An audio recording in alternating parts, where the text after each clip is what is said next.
Hello student, मैं मनीष याग स्वागत करता हूं आपका आपके अपने YouTube channel per your dream classes पर। बात करें अपने जो लास्ट वीडियो थी उसके अंदर अपनों ने जो चैप्टर सेकंड है 10th क्लास का उसके अंदर इंडिकेटर्स के बारे में पढ़ लिया था। आज उसी कंसेप्ट को आगे बढ़ाते हुए देखें जो आज का अपना जो टॉपिक रहेगा वो देखें क्या रहेगा। आज का जो टॉपिक है अपना वो अपने पास से बात करें इम्पोर्टेंट ऑफ क्या पढ़ना है अपने को आज importance of pH in daily life. जो अपनी लाइफ है उसके अंदर है बात करें हम इम्पोर्टेंट क्या है पीएच की उसके बारे में डिस्कशन करना है आज। तो अपने पास बात करें हमें जो पहला कंसेप्ट है इसका जो पहला कंसेप्ट है कि डेली लाइफ के अंदर कैसे यूज होता है पीएच का, उसकी जो पहली बात है वो पढ़ लेते हैं। पहली बात है plant and animals are pH sensitive.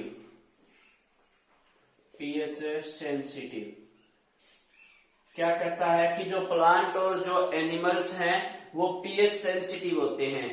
इसके अंदर देखें कि जो आवर बॉडी हमारी जो बॉडी है आवर बॉडी वो है वो 7 से लेकर और 7.8 पीएच तक काम करती है।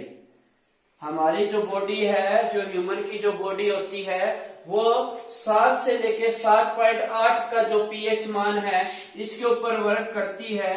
अगर इससे कम हो जाए तो और अगर इससे अधिक हो जाए तो, अगर इससे कम हो जाए और इससे अधिक हो जाए तो बात करें अपने अंदर है हार्मफुल इफेक्ट शो करती है कौन है पीएच। यानी हमारी बॉडी है वो अगर हमारी बॉडी का पीएच मान अगर इसके बीच में रहता है तो ठीक है, अगर इससे कम या ज्यादा हो जाता है तो पटाखा बोल जाता है भाई। ठीक है, सिंपल सी बात है। अब आगे देखें दूसरी बात है। अब अगर जो बात करें वर्षा है रेन है, अगर जो रेन है वर्षा है अगर उसका पीएच मान अगर 5.6 से कम हो जाए, किससे 5.6 से अगर कम हो जाता है वर्षा का पानी, उस चीज को हम एसिड रेन कहते हैं। क्या कहते हैं? Acid rain. क्या कि जब वर्षा का पानी का पीएच मान अगर 5.6 से कम हो जाता है उसे एसिड रेन कहा जाता है। जब ये एसिड रेन जब इस एसिड रेन का पानी है अगर वो बात करें हमें वाटर बॉडीज के अंदर मिले, वाटर बॉडीज के साथ मिलता है, तब वाटर बॉडीज का मतलब है जैसे ओशियंस लेक रिवर्स, अगर इनके साथ मिल जाता है तो दे आर हार्मफुल, वो हार्मफुल होते हैं। वाटर बॉडीज के साथ पानी मिल गया तो वो हार्मफुल होंगे। They cause harmful effect cause for aquatic organism. जो एक्वेटिक ऑर्गेनिज्म है जो पानी के अंदर रहने वाले जीव हैं उनके लिए वो हार्मफुल होगा। देखो भाई सिंपल सी बात है, जो वर्षा थी अगर उसका पीएच मान 5.6 से कम हो जाएगा उसे हम एसिड रेन कह देंगे। जब ये पानी किसी समुद्र या झील या बात करें हम नहरों के नहर है उसके अंदर मिल जाएगा पानी, तब ये उसके लिए हार्मफुल हो जाएगा। क्यों हो जाएगा? क्योंकि ये एसिड है। ठीक है, तो उसके अंदर जो रहने वाले जीव है ना उनके लिए क्या हो जाएगा? हार्मफुल हो जाएगा। सिंपल सी बात, इतना का कंसेप्ट है, ये क्लियर करना था अपने को। ठीक है, अब देखें इससे आगे की बात देखें दूसरा यूज है। बात करें हम डेली लाइफ के अंदर इंपॉर्टेंस क्या है, दूसरा इंपॉर्टेंस भाई बात करें सेकंड दूसरा। देखिए अब बात है पीएच ऑफ सॉइल की जो मिट्टी है उसकी पीएच। देखें अगर जो मिट्टी है अगर वो ज्यादा एसिडिक होगी, टू एसिडिक, और अगर टू बेसिक होगी तो जो प्लांट की जो ग्रोथ है प्लांट ग्रोथ वो सही ढंग से नहीं होगी जी, प्लांट ग्रोथ है नहीं होगी। ठीक है, तो यानी कहने का मतलब ये है कि जो सॉइल है मिट्टी है उसका जो पीएच मान है वो लगभग 7 के होना चाहिए, अप्रोक्सीमेटली 7।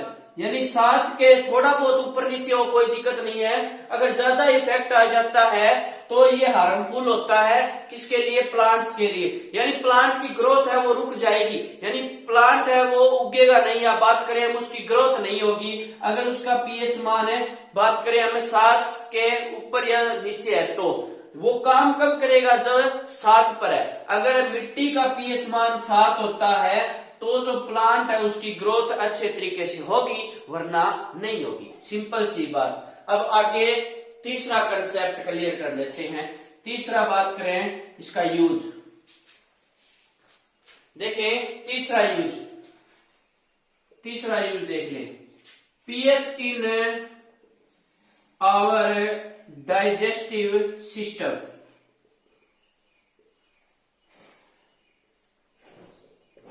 देखिए सबसे पहले तो डाइजेस्टिव सिस्टम के बारे में पता होना चाहिए कि डाइजेस्टिव सिस्टम होता क्या है। देखिए अगर डाइजेशन है, डाइजेशन का मतलब होता है कि कॉम्प्लेक्स फूड को तोड़ के और उसे कन्वर्ट करना किसमें? सिंपल फूड में। किसमें कन्वर्ट करना? सिंपल फूड में। इसे कहते हैं डाइजेशन। अब देखिए डाइजेस्टिव के अंदर पीएच है, इसका क्या रोल होता है? तो आपने एक नाम सुना होगा स्टमक, अमाशय नाम सुना है स्टमक। इस स्टमक के अंदर एक ग्रंथि यानी एक ग्लैंड पाई जाती है, उस ग्लैंड का नाम है जी गैस्ट्रिक ग्लैंड। क्या है? Gastric gland. अब इस गैस्ट्रिक ग्लैंड का क्या काम होता है? देखो इस गैस्ट्रिक ग्लैंड से जो स्क्रीट होते हैं वो होता है, 3 चीजें मुख्यतः स्क्रीट की जाती है इसके द्वारा। पहली है HCl, दूसरी है बात करें पेप्सिन, और तीसरी होती है म्यूकस। तो अब बात करें, अपने को सिर्फ बात करना है पीएच से रिलेटेड, तो बात करनी है सिर्फ HCl से। तो देखिए हमारा जो अमाशय है वो HCl स्रावित करता है, हमारा जो स्टमक है उसके अंदर से HCl है। HCl एक अम्ल होता है, एक एसिड होता है, तो ये स्क्रीट किया जाता है किसके द्वारा? हमारे स्टमक के द्वारा। तो इसका काम क्या होता है भाई? देखो it provide acidic medium to food. ये भोजन को एसिडिक मीडियम प्रदान करता है, एसिडिक मीडियम देता है। तो अब देखें क्या कहता है कि अगर हमारे स्टमक के अंदर बात करें, अगर हमारे स्टमक के अंदर अगर HCl की मात्रा अगर इंक्रीज हो जाती है, अगर HCl की मात्रा अगर इंक्रीज हो जाती है हमारे स्टमक के अंदर, देन इट कॉज एसिडिटी। तो उससे क्या हो जाता है? एसिडिटी कॉज हो जाती है। भी सुना होगा कि बात करें, कहते हैं कि आज तेजाब बन गया, तो वो तेजाब होता है ना भाई, वो कहां से बना है? वो उसे एसिडिटी कहते हैं। जब HCl की मात्रा अधिक हो जाती है हमारे अमाशय के अंदर, हमारे स्टमक के अंदर, तब हम कहते हैं कि आज तो तेजाब बन गया। तो वो तेजाब है ना, वो एसिडिटी है। देखो अब इससे रिलैक्स पाने के लिए तो इसका क्या इफेक्ट होगा? एक तो पेट के अंदर जलन होगी, दूसरा तो बात करें हम दर्द होना स्टार्ट हो जाएगा पेट में। तो इससे रिलैक्स पाने के लिए, इससे छुटकारा पाने के लिए जिस चीज का यूज किया जाता है उसे बोलते हैं एंटा एसिड। यहां लिख देते हैं एंटा एसिड का यूज किया जाता है, बात करें हमें एसिडिटी से छुटकारा पाने के लिए। कौन से एंटा एसिड का यूज कर ले हमें? मिल्क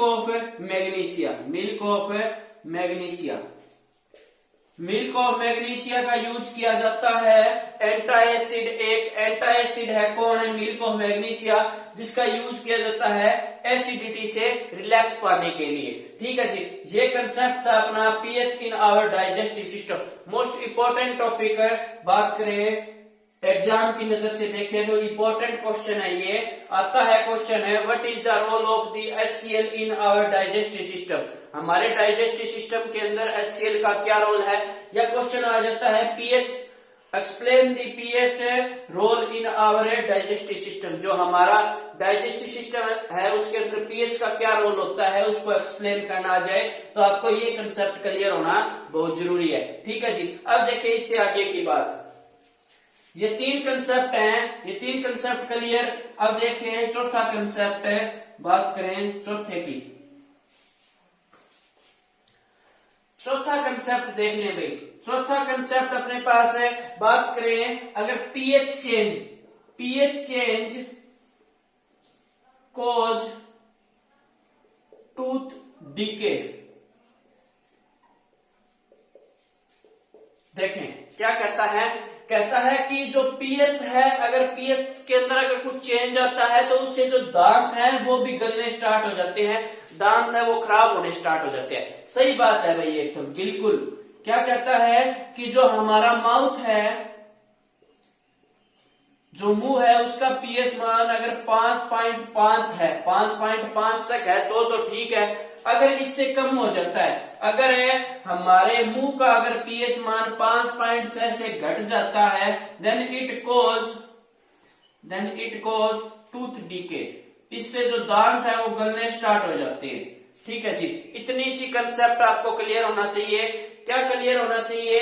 अगर हमारे मुंह का पीएच मान, अगर हमारे माउथ का पीएच मान अगर 5.5 तक है तो ठीक है। अगर इससे कम हो जाए तो हमारे जो दांत है वो धीरे धीरे गलना स्टार्ट हो जाएंगे, they get dissolve in water, धीरे धीरे वो पानी के साथ घुलना स्टार्ट हो जाएंगे और खत्म होना स्टार्ट हो जाएंगे। बात करें अपने दांत की, कब? जब हमारे जो मुंह है उसका पीएच मान है 5.5 से कम हो जाए। कब? जब हमारे जो मुंह है उसका पीएच मान 5.5 से कम हो जाए। ठीक है जी। अब देखें लास्ट कंसेप्ट है पांचवा। देखें लास्ट कंसेप्ट देख लें। पांचवा जो कंसेप्ट रहेगा वो रहेगा सेल्फ डिफेंस। सेल्फ डिफेंस के लिए भी यूज किया जाता है पीएच का। कैसे यूज किया जाता है? देखें जो आंट होती है, जो चींटियां होती है, उसका जो स्टिंग है यानी उसका जो डंक होता है, अगर कोई चींटी काट लेती है अपने को या किसी को भी, तो उसके अंदर जलन महसूस होती है ना भाई। उस जलन के अंदर क्या होता है? देखो, जब कोई चींटी काटती है तो वो हमारी स्किन के अंदर है, जब कोई चींटी काट लेती है तो वो हमारे स्किन के अंदर मेथेनोइक एसिड, हमारे अंदर मेथेनोइक एसिड छोड़ देती है हमारी स्किन के अंदर। इस मेथेनोइक एसिड के कारण, इस मेथेनोइक एसिड के कारण ही तो पेन होता है, और इसी के कारण ही बात करें हमें जो पेन है वो होता है और साथ में इरिटेटिंग होता है भाई। ठीक है, तो अब देखिए इससे रिलैक्स पाने के लिए तो हम क्या यूज करते हैं? Baking soda. किसका यूज कर लो? बेकिंग सोडे का यूज कर लो। ठीक है, बेकिंग सोडे का यूज कर लेते हैं हमें किससे छुटकारा पाने के लिए? मेथेनोइक एसिड के दर्द से छुटकारा पाने के लिए। भाई देखिए जो आंत स्टिक होती है, अगर वो काट ले, बी जो मधुमक्खियां वगैरह होती है, अगर वो काट ले अपने को, तो क्या होता है? वो हमारे जो स्किन है उसके अंदर मेथेनोइक एसिड को छोड़ देती है। उस मेथेनोइक एसिड के कारण ही तो पेन होता है। उस पेन से छुटकारा पाने के लिए हम बेकिंग सोडे का यूज करते हैं। किसका यूज करते हैं? बेकिंग सोडे का। ये था कंसेप्ट अपना pH, important of pH in daily life. ठीक है, ये 5 कंसेप्ट पढ़े अपनों ने। इसमें कितने कंसेप्ट पढ़ लिए? 5।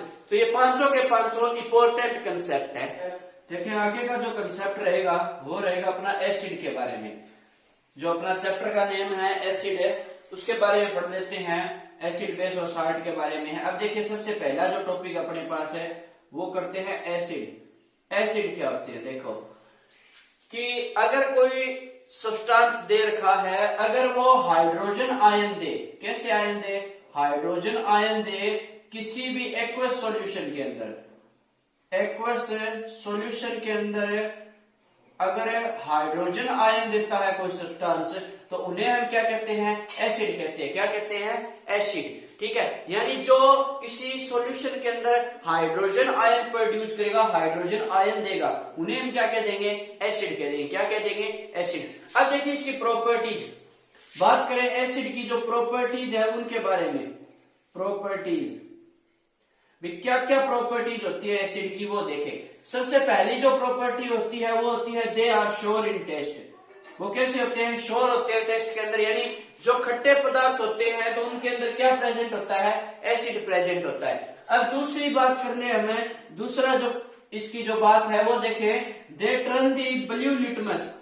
वो जो ब्लू लिटमस जो पेपर होता है उसको रेड में कन्वर्ट करते हैं। ये बात हम पहले भी पढ़ चुके हैं इंडिकेटर्स के अंदर कि जो एसिड होते हैं वो क्या करते हैं, ब्लू को किस में कन्वर्ट करते हैं, रेड में कन्वर्ट करते हैं। अब देखिए तीसरी बात, वो देखें, they give hydrogen ion in aqueous solution. ये बात तो हम पढ़ चुके हैं कि वो क्या करते हैं, हाइड्रोजन आयन देते हैं किसके अंदर, एक्वस सॉल्यूशन के अंदर।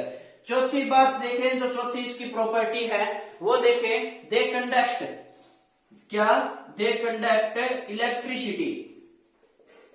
जो एसिड का सॉल्यूशन होता है वो इलेक्ट्रिसिटी को कंडक्ट करता है। यानी बात करें, जो अगर कोई एसिड है, अगर उसका कोई सॉल्यूशन है, एसिड का सॉल्यूशन होगा, उसके अंदर से इलेक्ट्रिसिटी है वो पास आउट हो सकती है। कंडक्ट का मतलब जिसके अंदर से इलेक्ट्रिसिटी पास आउट हो जाती है।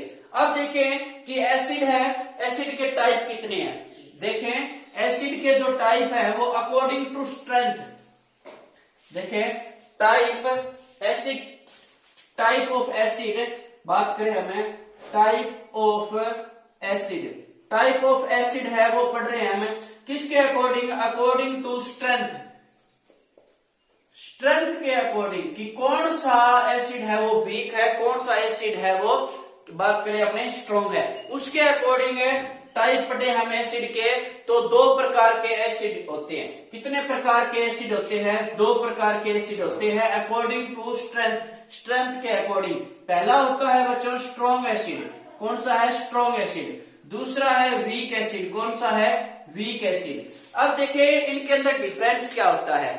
अगर कोई सॉल्यूशन है, अगर कोई सॉल्यूशन है वो कंप्लीटली आयोनाइज हो जाए, यानी या कंप्लीटली हाइड्रोजन आयन दे दे, कौन से आयन दे दे, अगर वो डिजोल्व होने पर किसी सॉल्यूशन के अंदर अगर वो हाइड्रोजन आयन दे रहा है, अगर वो कंप्लीटली हाइड्रोजन आयन के अंदर डिसोशिएट हो जाता है, देन वो स्ट्रॉन्ग एसिड है। कैसा एसिड है, स्ट्रॉन्ग एसिड। अगर वो कंप्लीटली डिसोशिएट नहीं होता, यानी इनकम्प्लीट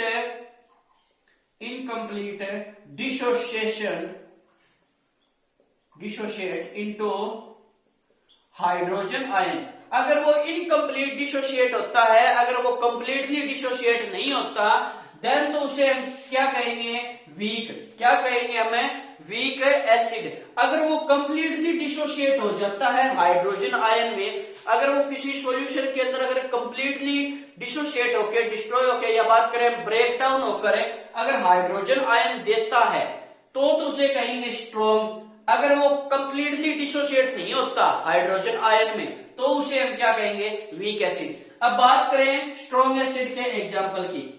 क्वेश्चन आता है स्ट्रॉन्ग एसिड है उसका एग्जांपल दें। देखें उसका एग्जांपल HCl H2SO4, HCl और H2SO4। अब बात करें वीक एसिड के एग्जांपल की। किसके, वीक एसिड का जो एग्जांपल है वो देखें एसिटिक एसिड, जो एसिटिक एसिड होता है वो इसका एग्जांपल है। और क्या है, कार्बोनिक एसिड, वो भी इसी का एग्जांपल है। किसका एग्जांपल है, वीक एसिड का। तो आपसे पूछ लिया जाए स्ट्रॉन्ग एसिड क्या है, उसका एग्जांपल दें, तो स्ट्रॉन्ग एसिड वो एसिड है जो डिसोशिएट होकर कंप्लीटली हाइड्रोजन आयन देते हैं, जो डिसोशिएट हो जाते हैं किसके अंदर, कंप्लीटली डिसोशिएट हो जाते हैं हाइड्रोजन आयन में, उन्हें तो कहते हैं स्ट्रॉन्ग। अच्छा इसका एग्जांपल पूछ ले HCl और H2SO4। अगर बात करें वीक एसिड क्या होता है भाई, कोई पूछ ले वीक एसिड है क्या चीज है, तो वीक एसिड वो एसिड होते हैं जो किसी सॉल्यूशन के अंदर कंप्लीटली डिसोशिएट होकर हाइड्रोजन आयन नहीं देते, या हम कह सकते हैं जो हाइड्रोजन आयन के अंदर कंप्लीटली डिसोशिएट नहीं होते, उन्हें हम क्या कहते हैं, वीक एसिड। अब बात करें इसके एग्जांपल की, एसिटिक एसिड और कार्बोनिक एसिड, इसका क्या है एग्जांपल, किसका एग्जांपल है, वीक एसिड का। अब देखिए कुछ और कंसेप्ट आगे। अब बात कर लेते हैं बेस की। किसकी बात कर ले, बेस के बारे में। अब देखें बेस क्या होती है।